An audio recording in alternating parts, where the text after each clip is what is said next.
Maria Quinn lived alone in a small wooden house near the forest. Her house was quiet. No children played there, no music played. Only the wind, birds, and sometimes the sound of rain filled the silence. She had once been a mother, but that was a long time ago. Her daughter had died in an accident when she was just 5. Since then, Maria's world had turned cold. Every morning she woke up, made tea, and stared out the window. The trees outside were tall and green. The forest was peaceful, but also lonely. Maria didn't speak to many people. She didn't go into town much. People had stopped visiting. But Maria didn't mind. She had made peace with her sadness. One night, everything changed. The sky was dark and full of stars. Maria stood on her porch with a blanket around her shoulders. She liked to look at the stars before bed. But this night, something strange happened. A bright light streaked across the sky. It looked like a falling star, but it was too fast. Too close, and it made a strange humming sound. Then came a loud boom like thunder. The ground shook lightly under her feet. Birds flew out of the trees in panic. Maria's heart pounded in her chest. She grabbed her flashlight and stepped into the forest. She walked carefully, her boots crunching leaves and twigs. The beam of her flashlight moved left and right. After walking for 15 minutes, she saw smoke rising between the trees. Then she saw it. A small metal pod had crashed in a clearing. It was half buried in the dirt, glowing faintly. Strange markings were on its side. It didn't look like anything human-made. Maria's breath caught in her throat. Something moved inside the pod. She stepped closer. The hatch hissed and opened. Smoke escaped, followed by a soft, whimpering sound. Inside was a small creature, no taller than a human toddler. Its skin was pale green, smooth like a plant, and it had large black eyes that shimmered like oil. Thin tendrils on its head glowed gently. It looked weak, scared, and hurt. Maria froze. The creature looked at her, then reached out with one tiny hand. It didn't speak, but Maria felt something in her mind, like a gentle whisper. It wasn't words, but feelings, fear, pain, confusion. Maternal instinct kicked in. Without thinking, Maria wrapped the creature in her coat and lifted it into her arms. It was warm, light, and shaking. She held it close to her chest and whispered, "It's okay. I've got you." She took the alien back to her house and placed it on the couch. She locked all her doors and pulled the curtains shut. Her heart was racing, but her hands were calm. She boiled water, cleaned the creature's wounds, and wrapped it in soft blankets. It watched her with wide eyes. "I don't know what you are," Maria said softly, "but you're not alone anymore." The creature seemed to understand. It closed its eyes and made a soft sound, almost like a purr. Maria stayed by its side all night, afraid it might disappear, or worse, that someone else would find it. The next morning, the creature was still there. It sat up, slowly and weakly, and looked around the room. It didn't speak with a voice, but Maria felt its emotions again: gratitude, curiosity, safety. She smiled for the first time in years. Over the next few days, Maria cared for the creature as if it were her own child. She named it Luma because of the soft light that came from its body. Luma learned quickly. It watched everything Maria did. When she pointed to a cup, Luma copied the word in a whispery voice. It liked to sit in the sun near the window, and it loved warm soup. Luma could speak, but only through thoughts and feelings. Still, Maria understood. At night, they would sit by the fire, and Maria would tell stories about Earth. Luma listened with wide eyes and tilted head. Sometimes, Luma would share thoughts too, visions of a beautiful alien world full of glowing plants and flying creatures. But the visions would always end in darkness and fire. Something bad had happened to Luma's world. Maria didn't know what, but she could feel the sorrow. She held Luma close and said, You're safe now. But not everything was safe outside. Their home. One evening, Maria heard a strange buzzing sound in the sky. She stepped outside and saw a black drone flying over the forest. It hovered for a moment, then flew away. Her heart sank. Someone was looking for Luma. That night, Maria didn't sleep. She packed food, water, and some clothes. She also packed a flashlight, batteries, and Luma's blanket. She didn't know where they would go, but she knew they couldn't stay here. Early in the morning, she woke Luma. "We have to leave, sweetheart," she said gently. "People will come. I won't let them take you." Luma didn't understand, but it could feel her fear. It clung to her as she placed it in a large backpack. She made sure Luma was warm and safe, then stepped out into the forest. They walked for hours, staying off the roads, hiding behind trees, and avoiding any sounds of machines. Maria's legs hurt, her back ached, but she kept going. She looked at the small bundle on her back and whispered, "You're worth it." At night, they found an old hunting cabin deep in the forest. It hadn't been used in years, but it still had a roof and a fireplace. Maria started a small fire and gave Luma some food.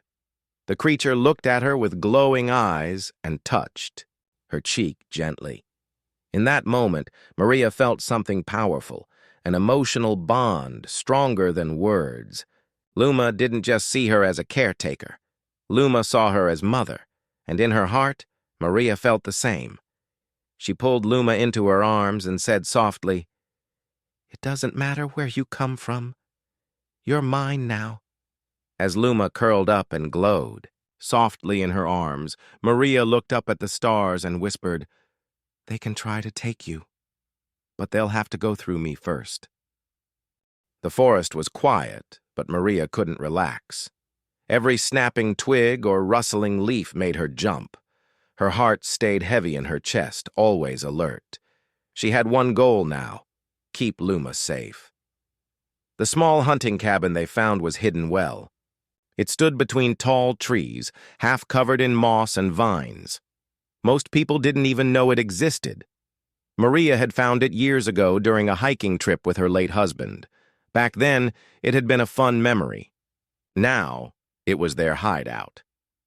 Inside the cabin, Luma was curled up under blankets near the fireplace. The creature's soft green skin glowed faintly in the dark. Its breathing was slow and peaceful, but Maria knew peace would not last long. She sat by the window, watching through a crack in the wooden boards. The black drone she had seen earlier hadn't returned, but she knew someone or something was looking, and they would not stop. In the mornings, Maria would boil water over the fire and make tea. Luma liked the smell of mint. It didn't eat much, but it loved warm broth and bits of fruit. Maria had packed enough to last for a few days, but it wouldn't be enough forever. She needed a plan. One day, while Luma played quietly with a spoon and a tin cup, Maria took out an old radio. It was a shortwave set, something her husband had used during storms to listen to news from far-off places. She turned the knob slowly, listening to the crackle of static. Then she heard it. "Object believed to be of non-human origin spotted near Redleaf Valley. Locals are advised to report anything unusual." Maria froze. Redleaf Valley was only 30 miles from where they were hiding. The voice continued. "Military patrols have been dispatched. Repeat, non-human presence confirmed. Do not approach. Report sightings immediately." She shut off the radio. "They're close," she whispered. That night, Luma sat by the window, staring up at the stars. Its large black eyes blinked slowly. Maria sat beside it, wrapping a blanket around both of them. "Are you afraid?" she asked. Luma tilted its head. A soft feeling passed into Maria's mind. Not fear, but confusion. It didn't understand why people wanted to hurt it. It didn't understand hate, or weapons, or war. Maria placed a hand on its head. Humans don't always understand what's different, but I do. You're not a monster. You're just lost, and I'll be your home." Luma leaned into her gently, and she felt its warmth. Days passed. The forest grew colder at night. Maria rationed their food carefully. She melted snow to drink. She also taught Luma simple words. The creature was a quick learner. "Fire," she said, pointing to the flames. "Fire," Luma repeated. "Safe," she said, holding Luma's hand. "Safe," it whispered. Maria smiled. In that moment, it truly felt like she was raising a child again. It brought light back into her heart, a feeling she thought had died long ago. But danger was getting closer. One morning, while walking a little farther from the cabin to gather wood, Maria heard a faint humming in the air. She dropped the sticks she had collected and looked up. Another drone. It hovered silently above the trees, a red light blinking under its round metal body. It scanned the area with a slow sweep. Maria backed into the shadows and held her breath. The drone paused, then zoomed away. She ran back to the cabin, heart pounding. Luma looked up, sensing her fear. Maria dropped to her knees and hugged the creature tightly. "We have to move again," she whispered. "They're getting closer." That night, as Maria packed their things again, Luma sat quietly by the fire. It didn't make a sound, but Maria could feel something strange in her mind. A deep pulse, like a signal, far away. Luma's body glowed, brighter than usual. "What is it?" she asked softly. Luma touched its chest and then pointed to the sky. And then Maria understood.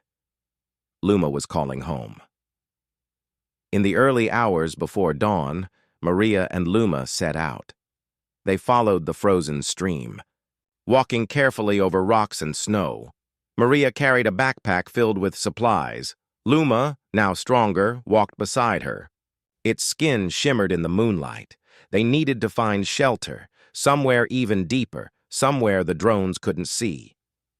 After hours of walking, Maria found an old root cellar near a broken-down farmhouse. The stairs led underground. It was dark and musty, but it was dry. She set up a small lantern and covered the entrance with branches. They were safe, for now. That evening, Maria looked up at the stars through a gap in the cellar ceiling. She saw something strange. Several stars, moving together slowly. They weren't planes, they weren't satellites. She narrowed her eyes. "Is that your people?"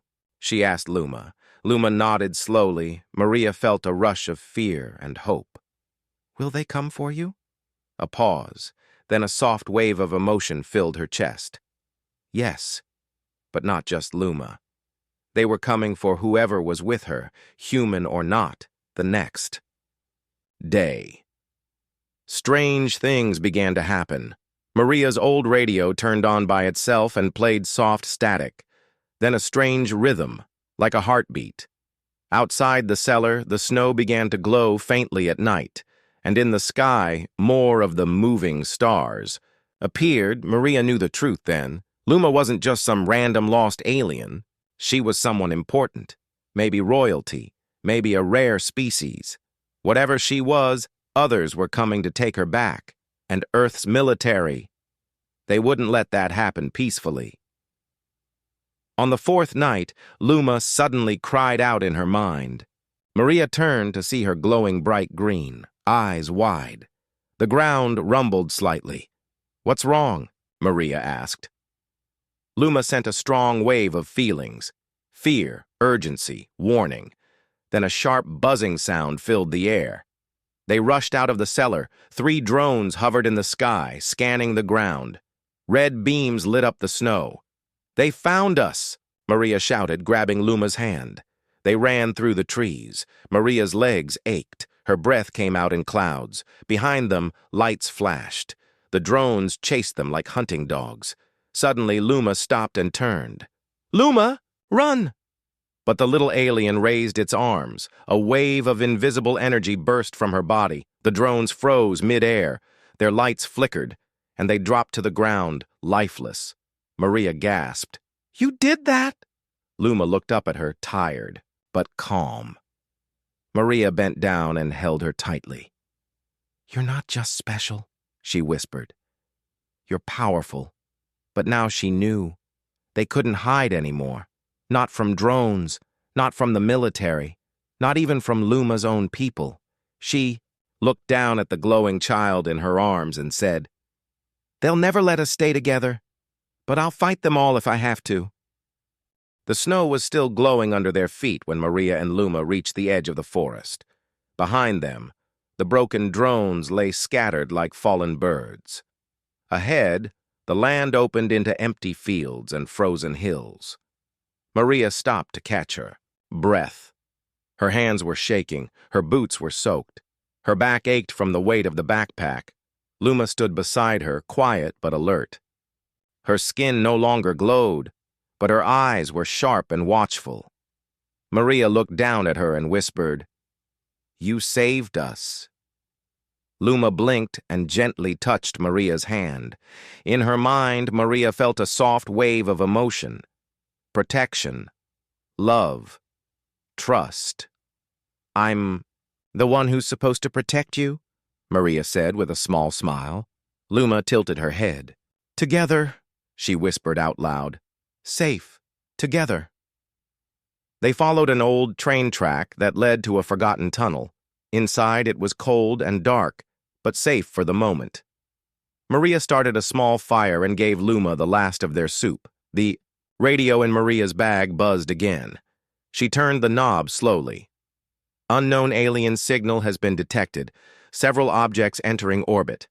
We repeat, multiple ships above Earth. All units on alert.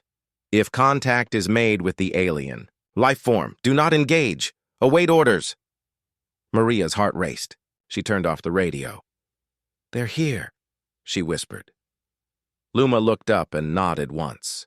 The next day, the sky changed. A faint line of clouds stretched across the horizon, moving in a perfect circle. Not natural, not made by planes. They shimmered, slightly with light. By nightfall, strange lights blinked in the sky. Blue, white, silent. They didn't blink like stars. They moved, slow, steady, watching. Maria stared at the sky from the tunnel entrance, holding Luma close. "Are they your people?" she asked. Luma placed her small hand on Maria's chest and shared a memory. A tall being with golden skin and glowing robes holding her hand. Then fear. Then running. Then crashing. "Yes," Maria breathed. "They're your family?" Luma nodded. Then her eyes dimmed. Sadness filled Maria's chest. "But you don't want to go back, do you?" Luma looked down. Her hand squeezed Maria's. The following evening, it happened. The lights in the sky grew larger. A soft humming filled the air. Maria and Luma climbed to the top of a small hill and watched. A massive ship, shaped like a silver teardrop, hovered above the trees. It moved silently, floating without smoke or fire. Underneath it, a glowing beam stretched down to the ground. Maria stepped in front of Luma protectively. From the light, a tall figure appeared, thin, elegant, and glowing faintly. Its eyes were large, silver, and kind. It wore smooth robes that shimmered like water. It spoke, not with a mouth, but with thought. "You are the one who holds our lost child." Maria didn't back away. "Her name is Luma. She's not lost anymore. She's with me." The alien's face didn't change. But Maria felt its surprise. "You care for her? As your own?" Maria nodded. "She's my daughter now. I love her." Another wave of emotion passed between them, strong, deep, curious. The alien turned to Luma, who stepped out from behind Maria. "Child of Thalreen," the alien said in her mind. "Do you choose this human?" Luma's glow brightened. She walked forward and took Maria's hand. Life, Mother, she whispered. Suddenly, a loud noise shattered the moment. From the trees, military trucks rushed forward. Spotlights flashed. Soldiers in black uniforms jumped out with weapons drawn. Hands. "In the air!"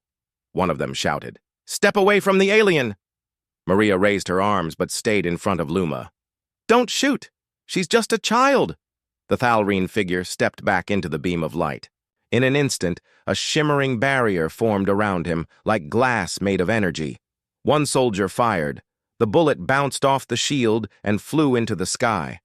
More soldiers raised their weapons, but then the beam from the ship grew wider, brighter, humming louder than before.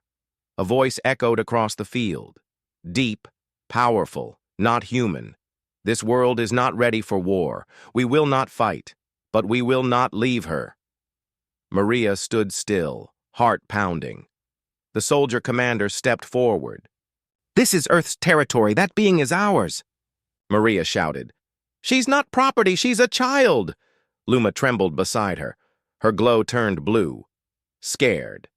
The alien stepped forward again, speaking to the humans through thought. "We come in peace, but harm our child, and your skies will burn." The commander hesitated. His hand hovered near his weapon. The other soldiers waited, uncertain. Maria made her choice. She took a slow step forward, holding Luma's hand. "I don't care where she comes from," she said loudly. "She's my daughter. If you take her, you'll have to take me too." Soldiers stared. No one moved. Then Luma stepped forward and touched the ground. A small light spread from her hand, forming a soft circle of energy. Grass grew from the frozen earth. Flowers bloomed in seconds. The snow melted in a perfect ring. Even the soldiers paused to watch. The alien from the ship stepped to Maria and spoke again. "You care for her deeply. You would leave your world for her?" Maria looked down at Luma, who looked up with glowing, eyes full of trust. "Yes," she said gently. "If she has to go, then I want to go with her. Can I stay with her too?" There was silence for a moment. The air stood still. Then the alien reached out and touched Maria's shoulder. "Yes, if she chooses you, you may come." The military commander lowered his weapon slowly. "You're leaving Earth?" he asked. Maria nodded. "I have nothing left here. She's my everything now." He looked around at the silent forest, the lights in the sky, and the alien child standing in a field of flowers. He gave a slow nod. "Then go. Before they change their minds." Maria and Luma stepped into the beam of light. It felt warm, safe, and full of energy. As they rose into the ship, Maria held Luma close and whispered, "Wherever you go, I'll follow." The last thing she saw, before the hatch closed, was the earth below, blue, cold, and far away. But in her arms was the warmth of a new life. The alien ship moved through space in silence. No engines roared. No parts shook. It flew like a bird in a dream, smooth and quiet. Maria stood near a large window, staring out at the stars. She had never seen anything so endless. Earth was, now, just a small blue dot behind her. Beside her, Luma sat quietly, watching her with big, glowing eyes. "You okay?" Maria asked, placing a hand on her shoulder. Luma nodded. "Safe. With you." Maria smiled, but deep inside, fear was growing. She had made the biggest choice of her life. She left Earth. She left everything she knew for a child from another world. Would she be accepted? Could she survive in an alien land? She didn't know. But she had promised to stay with Luma, and that promise would not break. The ship was alive, in some way. Its walls shifted with soft light. It had no buttons or machines, only smooth surfaces that responded to thought. When Maria placed her hand on a wall, it changed color. When she walked into a room, lights followed her softly. A tall Thalreen named Iran became their guide. He was gentle, but spoke little. His body glowed faint green, and his eyes had silver pupils. "This ship is going home," he told Maria, through telepathic thought. "To the Thalreen cradle world, Virelia." "Is it safe for me?" Maria asked. Iran paused, then answered, "Not yet. Our world is not built for humans, but we will help you. For Luma." Maria nodded. She looked down at Luma, who smiled and took her hand. Days passed. Time on the ship felt different. There was no sunrise or sunset. Rooms changed shape depending on who entered. Food appeared as glowing cubes, but once Maria tasted them, they turned into flavors she loved: warm bread, fruit, soup. Maria started to learn more about the Thalreen. They were a peaceful species, connected by thoughts and emotions. They didn't lie. They didn't shout. Their cities floated in the air, and their forests glowed in the dark. Their people lived long lives, often hundreds of Earth years.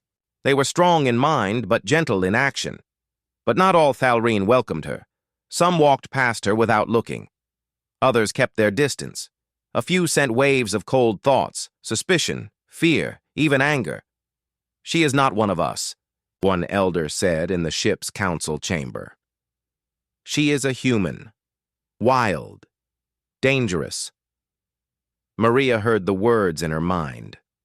She stood beside Luma and replied, "I may be human, but I am also her mother."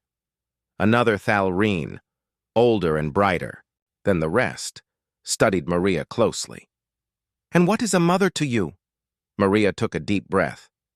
"A mother doesn't give up. A mother protects, even when she's scared. A mother loves, even when it hurts." Luma stepped forward and touched the elder's hand. "Life, mother," she whispered. "Mine." The ship finally reached Virelia. Maria stood frozen as she looked out the window. The world was like nothing she had imagined. The sky was soft pink, with floating islands drifting slowly above golden forests.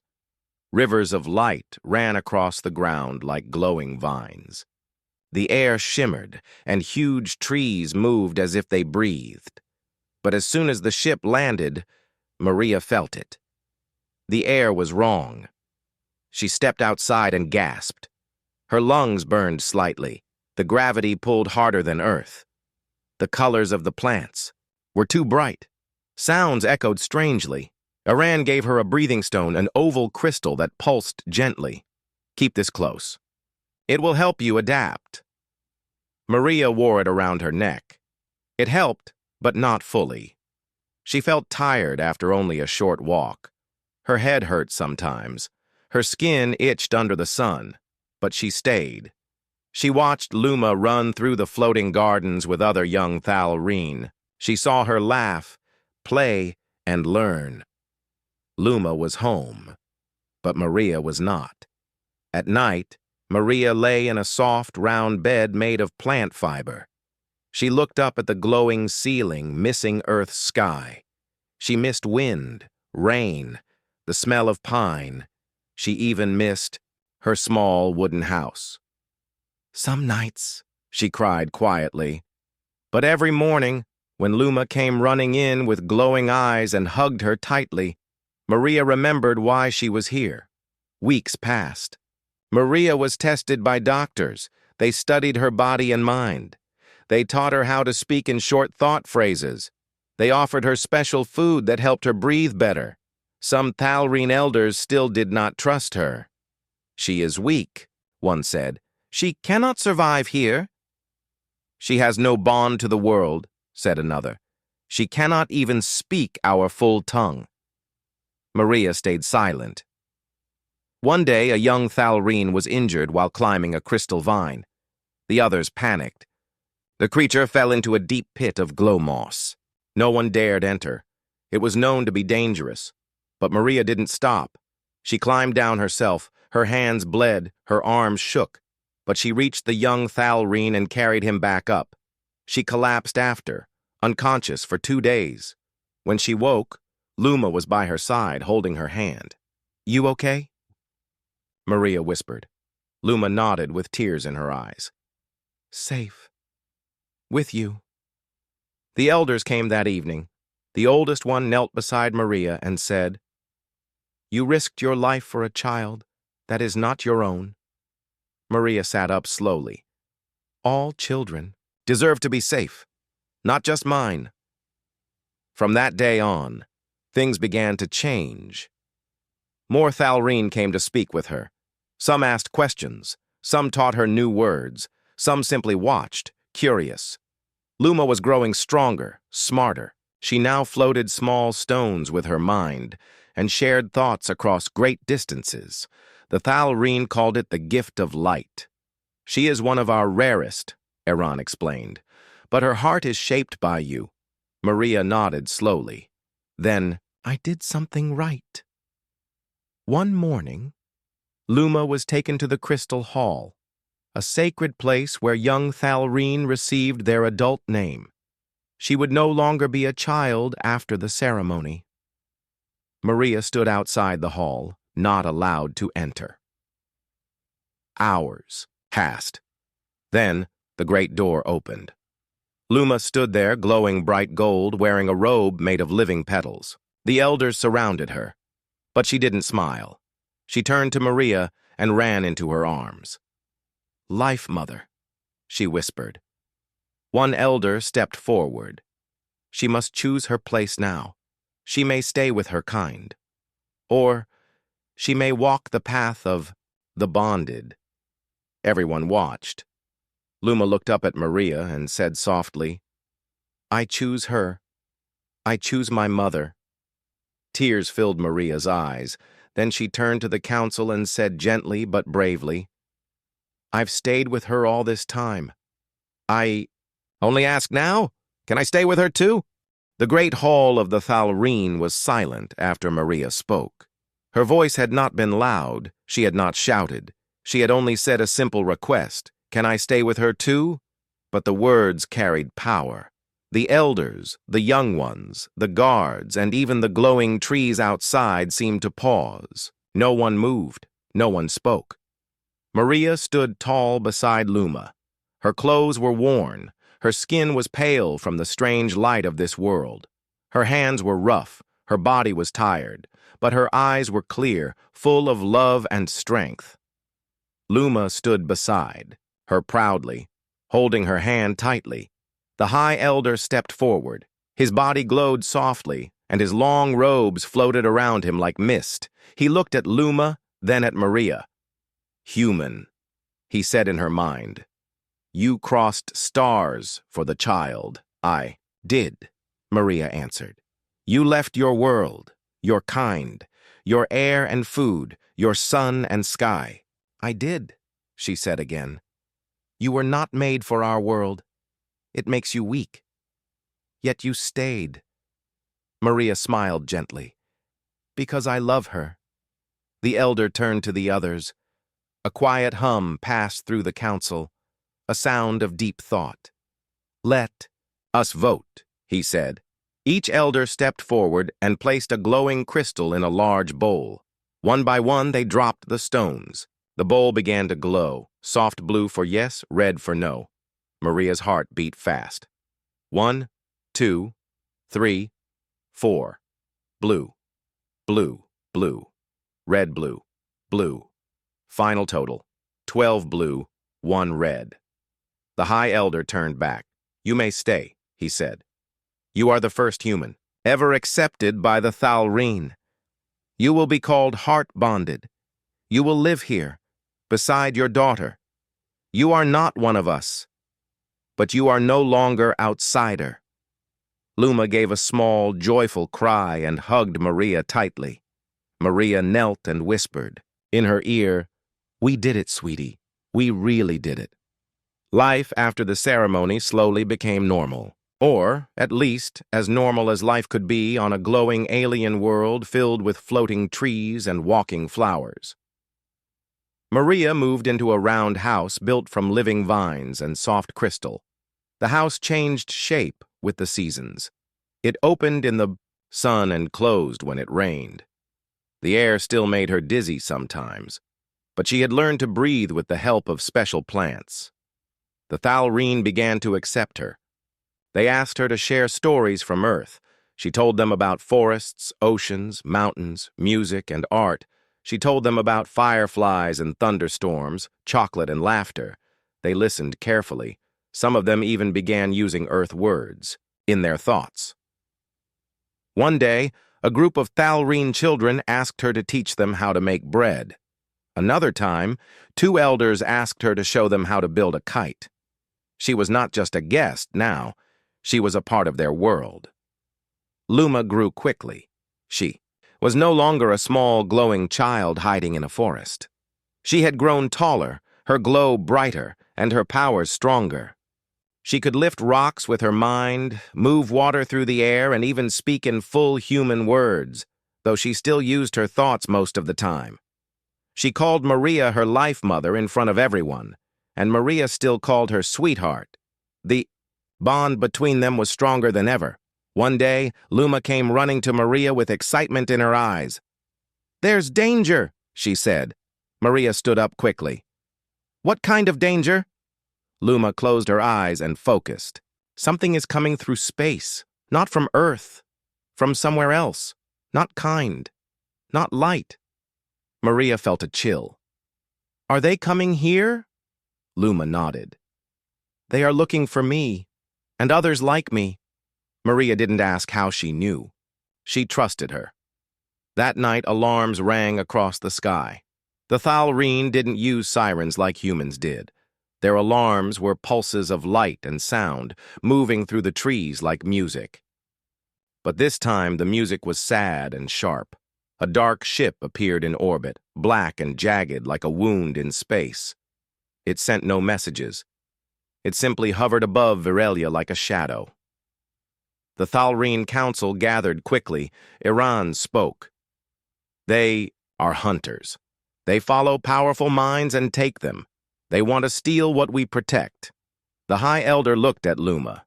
"She is not ready to fight," he said, "but they will come for her." Maria stepped forward. "She is not alone." The council looked at her. "You are human," one elder said.